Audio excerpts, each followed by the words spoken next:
Kenaikan suku bunga acuan di Amerika Serikat 11 kali sejak 2022 akhirnya meredam laju inflasi dari puncaknya 9% lebih pada pertengahan 2022. Pada saat yang sama, ekspansi usaha tertekan dan ancaman resesi menekan dunia usaha dan bursa saham. Tapi angin segar datang dari pertemuan ekonomi di Jackson Hole, dan berikut kita simak laporan Nova Purwadi dari VOA. Dalam pertemuan tahunan, pimpinan Bank Sentral, ekonom, dan akademisi di Jackson Hole, negara bagian Wyoming, Kepala Bank Sentral AS atau Federal Reserve, akhirnya secara eksplisit menyatakan segera diturunkannya suku bunga acuan. The time has come for policy to adjust.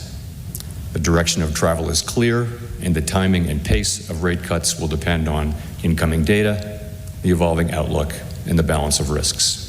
Jerome Powell mengungkapkan laju inflasi saat ini semakin mendekati target The Fed sebesar 2%. 4.5 years after COVID-19's arrival, the worst of the pandemic-related economic distortions are fading. Inflation has declined significantly. The labor market is no longer overheated. Meski Kepala The Fed tak menyebut September sebagai dimulainya penurunan suku bunga, pengamat umumnya menilai Bank Sentral AS tak akan menunggu lebih lama lagi.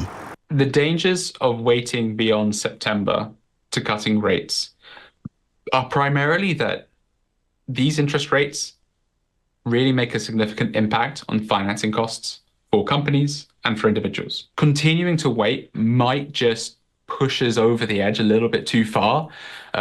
We've already seen that unemployment has risen almost a full percentage point off the lows. Awal Agustus, bursa saham terjun bebas merespons perlambatan penciptaan lapangan kerja dan peningkatan angka pengangguran yang menguatkan kekhawatiran dari investor bahwa Amerika Serikat masuk resesi. Pertemuan The Fed selanjutnya berlangsung 17 hingga 18 September, seminggu setelah terbitnya sejumlah indikator utama laju inflasi, termasuk indeks harga konsumen dan indeks harga produsen, lalu juga terbitnya data tenaga kerjaan terbaru awal September. Pernyataan Powell di Jackson Hole hampir memastikan pada pertemuan itulah Bank Sentral akan mulai menurunkan suku bunga. I think it was pretty clear from the speech that we know that there is a rate cut coming in September. And I also think we know pretty clearly that it's highly likely there'll be 3 more cuts to come.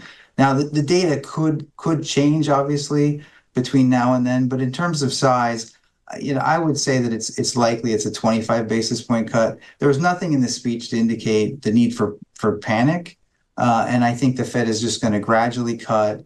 They're not going to want to spook market participants, but they also, as he acknowledged, want to make sure the labor market doesn't further soften. So I think what you're going to see is a series of gradual cuts, and eventually the Fed could get all the way down to 3% or even below if they're able to hit their 2% target. Suku bunga acuan saat ini berada pada level 5,4 hingga 5,5%. Angka relatif tinggi tapi tak sampai separuh angka tertinggi pada tahun 1980-an. Saat laju inflasi juga sempat tak terkendali. Dari Washington DC, Nova Purwadi dan tim VOA.